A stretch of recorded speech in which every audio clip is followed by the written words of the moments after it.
Du Trizac. Il n'a peur de rien, sauf peut-être des cons oranges. On va revenir à la réalité avec nous, le directeur général des banques alimentaires du Québec, Martin Munger. Monsieur Munger, bonjour.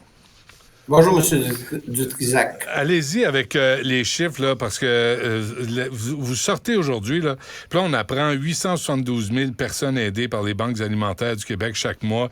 Ça va pas bien. Ça va pas bien. Ça veut dire une personne sur 10 au Québec qui utilise les banques alimentaires pour essayer de se nourrir convenablement. C'est très grave. Les chiffres, le nombre de demandes d'aide alimentaire a doublé depuis 2019, donc avant la pandémie. Après ça est arrivée l'inflation, ça a doublé.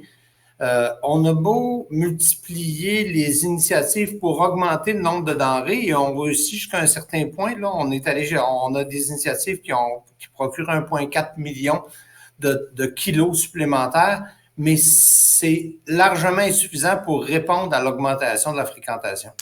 OK, mais à chaque année, je ne veux pas être bête avec vous, M. Munger, là, mais à chaque année, les banques alimentaires, à ce temps-ci de l'année, là, crient au meurtre. Là. Il n'y a pas de bouffe, vous êtes mal pris, il n'y a pas d'argent. À chaque année, là, c'est pas nouveau. Il me semble qu'il serait temps que vous arrêtiez de quémander et que Philippe Richard Bertrand me dit les ministres ont 180 000 $ d'argent en enveloppe discrétionnaire. Ça pourrait aider, ça. Les banques canadiennes, là, qui font 17 milliards, la TD, RBC, 15 milliards, BMO, 13 milliards, Scotia, 10 milliards, CIBC, 6 milliards de profits en 2022. Calvaire, on pourrait lier les profits qui causent la pauvreté dans la société, puis vous en donnez, puis vous financez comme du monde? Ben, on serait très heureux d'être financé comme du monde, effectivement.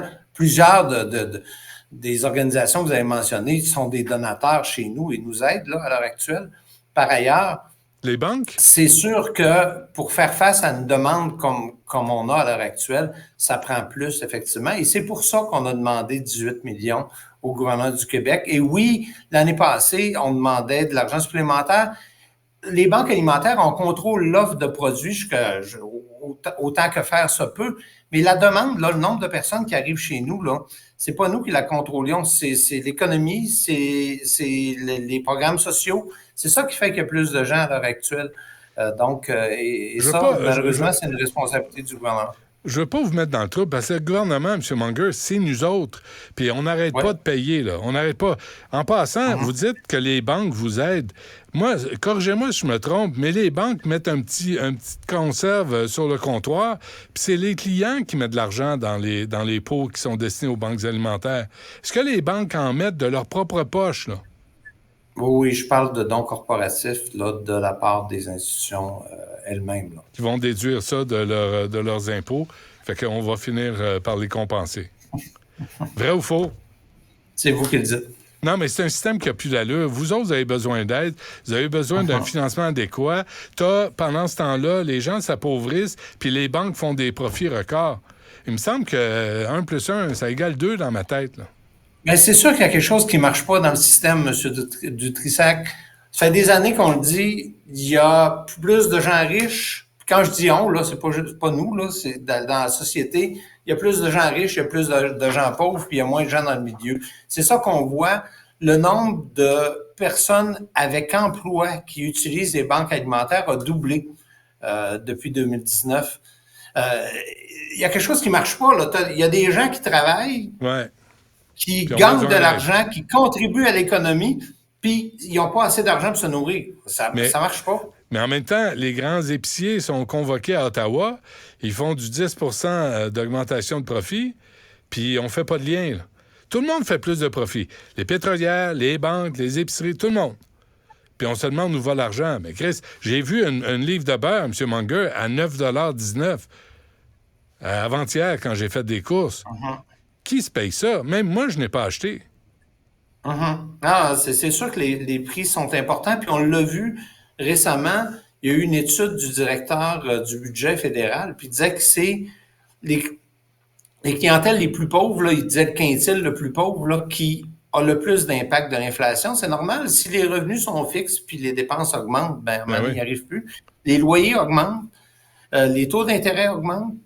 C'est tout ça qui se produit à l'heure actuelle. Puis ça fait que les gens qui sont sur des prestations, les gens qui sont des employés à faible revenu, les familles, tout ça augmente la fréquentation des banques alimentaires. Nous, on fait des pieds et des mains pour aller chercher plus de denrées, mais c'est pas suffisant. Et c'est pour ça qu'on a demandé l'aide du gouvernement, une aide de 18 millions. Et qu'est-ce qu'on vous répond? On a rencontré la ministre lundi. Je peux vous dire qu'on a eu une écoute de la part de la ministre, mais on n'a pas eu de réponse à ce jour. Mais vous pensez pas que le privé pourrait en faire plus un peu? Le privé pourrait se casser le cul, là? Ah, ben écoutez, on est bien ouvert à recevoir plus de dons de la part du privé. On en sollicite régulièrement. Et oui, on pourrait en avoir plus. Et je fais un appel à vos auditeurs aussi, si vous avez une entreprise en distribution alimentaire, si vous êtes une entreprise d'un autre secteur, banquesalimentaires.org, on est ouvert pour recevoir des dons. La population aussi, vos auditeurs, on est ouvert pour recevoir des dons. On en a besoin. Parfait. Le message est envoyé. Monsieur Munger, merci de faire ce que vous faites. Lâchez pas, bon courage. Et j'espère qu'il y a des corporations et des présidentes de corporations qui nagent dans des profits, qui vont regarder ça, vos données aujourd'hui, qui vont se dire, je pense qu'on peut en faire un peu plus. Je vous remercie, je le souhaite aussi. Merci, lâchez pas. Bonjour.